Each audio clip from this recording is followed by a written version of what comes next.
Episode 296, Breaking the News. As Alex slept, the Cliftons ordered a takeover of all the hotels, restaurants, casinos, and bars in Baltimore. In just over 2 hours, every Stedman business in the city was under the control of the Clifton family. The reports started dribbling in. Sir, Leonard Hotel was taken over by the Clifton family, and the manager was severely beaten. Mr. Stedman, the casino on the east side has been taken over. I'm sorry, Mr. Stedman, but the Cliftons made me an offer I couldn't refuse. There's nothing I can do. I'll be forced to do business with them. Please, understand. Many of Art Stedman's people had surrendered to the Clifton family, and Art felt like a king who had lost his country. He sat quietly, looking lonely, sad, and desperate.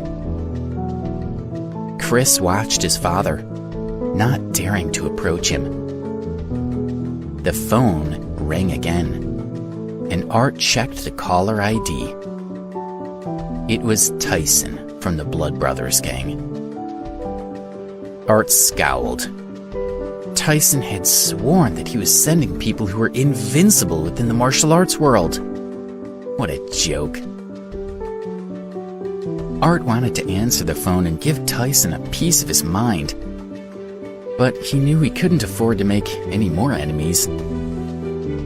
He had dealt with the Blood Brothers gang for many years, and he knew what would happen if he insulted them. If he dared to curse at Tyson, then men would be sent out to deal with Art permanently.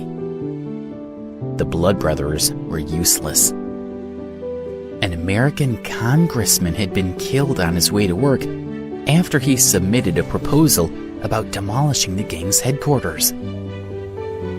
So far, the police hadn't found any evidence that the Blood Brothers had been responsible, but everyone knew they were.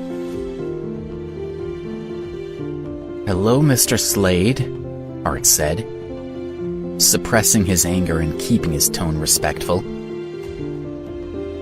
Mr. Stedman, I'm sure the fighting has been finished for a while now, Tyson said. Have you been so busy controlling the Baltimore underworld that you forgot to call me? He was annoyed that Art hadn't been in touch with an update. In California, it was 3 o'clock in the afternoon. Tyson had finished practicing his martial arts and wanted to check on the situation in Baltimore. Now that Damon had finished up there, he would be on his way home. Once he was back, he could focus on the gang's issues on their turf. No, Art said. After a pause, he told Tyson what had happened. I'm afraid things didn't go according to plan.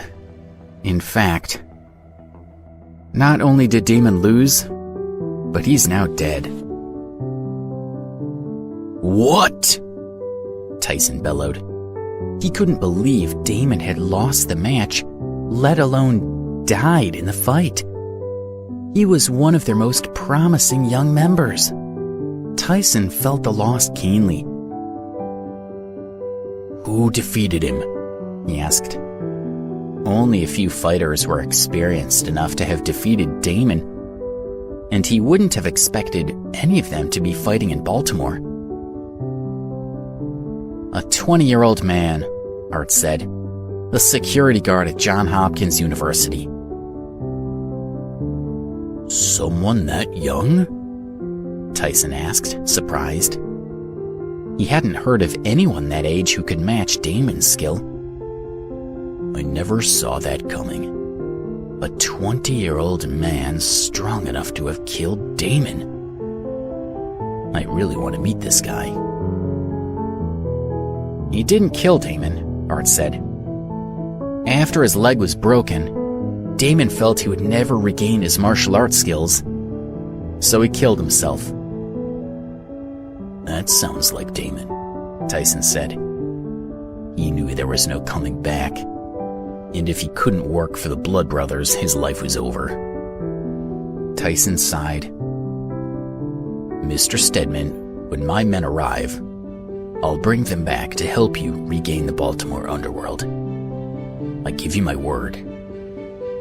This is not the end. When can I expect you? Art asked, feeling a glimmer of hope. I'm looking forward to meeting you.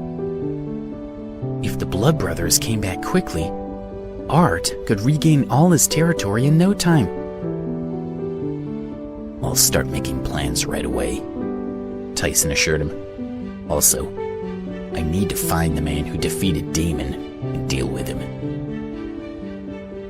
If you need any help, please let me know, Art said, and then he hung up the phone. Tyson walked into one of his private rooms, which had a large screen on the wall. He set up a video call with Lee Harshaw. Lee didn't usually live with the gang. Instead, he had a place in California with dense woods, which was close to the lake. There, he devoted himself to studying martial arts. Soon, Lee's face appeared on the screen. He was sitting by the lake, and he was shirtless, his muscles on display. Tyson, Lee said, can I help you with something? Lee, I have bad news, Tyson said. You should prepare yourself. He stopped for a moment and then continued. Damon lost his fight in Baltimore, and he was too ashamed to face us. So he committed suicide. Lee was stunned. Damon had been with him since he was a baby. Lee had practically raised him, and he regarded Damon as his flesh and blood. And now Damon was dead. Lee couldn't believe it. Lee, are you okay?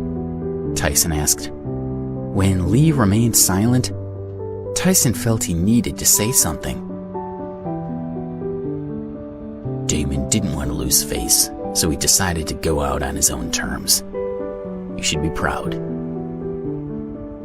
Lee closed his eyes, and 2 tears slid down his cheeks. He couldn't see the point of being proud when Damon was gone forever. He opened his eyes. Who did he fight with? He asked, his tone icy. A university security guard, Tyson said. I'll have more information soon. Thank you, Lee said. He killed my beloved apprentice, and I need him to pay for that. He was determined to avenge Damon. This security guard is now our enemy number 1, Tyson assured him. He defeated Damon, so who knows what he'll do in the future. We can't allow him to grow any stronger, or he might get in our way. Tyson was determined to deal with this threat. Otherwise, the security guard could disrupt all their plans. I'll kill this guard with one stroke, Lee exclaimed. He hated this man who had killed Damon, and he wanted him gone, now. No, Tyson said. At Lee's puzzled look, he went on to explain. We have to be smart about this. If we break the rules to take our revenge, we will be ostracized from the martial arts world. We'll be a joke. So I can't avenge my apprentice? Lee asked in a choked voice. Of course you can, Tyson said. The security guard must die to prevent him from causing us trouble. But first we need to deal with the problem in Baltimore, and then we can make a plan to deal with this guard. Yes, Lee agreed. I'm sure we can find an excuse to fight him. Practice your own martial arts, Tyson told him. In a few days, you can go and get your revenge. But you shouldn't underestimate this man. Damon was defeated because he was careless. So don't make the same mistake. I'll wait for your message, Lee said. He would bide his time for now, but then the security guard would die.